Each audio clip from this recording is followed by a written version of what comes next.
Mark 12:28-34, the greatest commandment of all.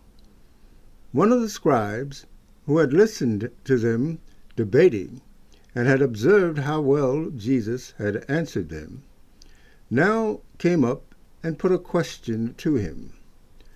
Which is the first of all the commandments? Jesus replied, This is the first. Listen, Israel, the Lord our God is one Lord. And you must love the Lord your God with all your heart, with all your soul, with all your mind, and with all your strength. The second is this: you must love your neighbor as yourself. There is no commandment greater than these. The scribe said to him, Well spoken, Master. What you have said is true, that he is one and there is no other.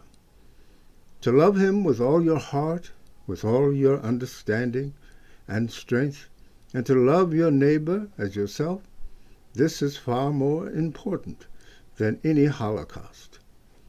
Jesus, seeing how wisely he had spoken, said, You are not far from the kingdom of God.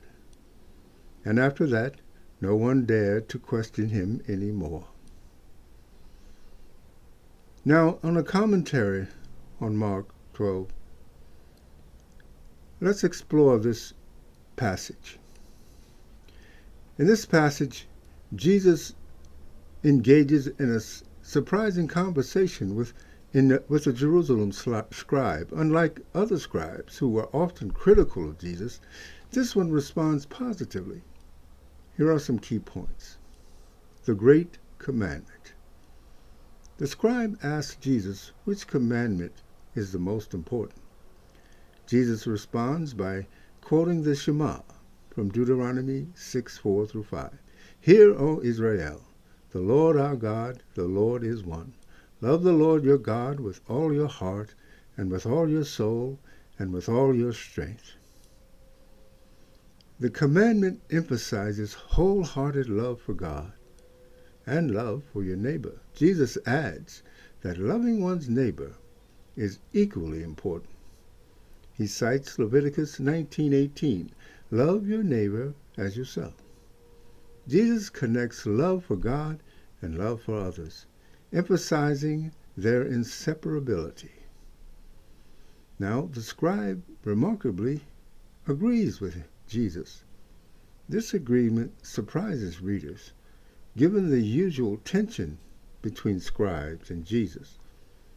The scribe recognizes the unity of love for God and love for neighbor. Jesus doesn't advocate abandoning religious practices, such as offerings and sacrifices. Instead, he prioritizes love, both vertical, that's between God, and horizontal, toward others.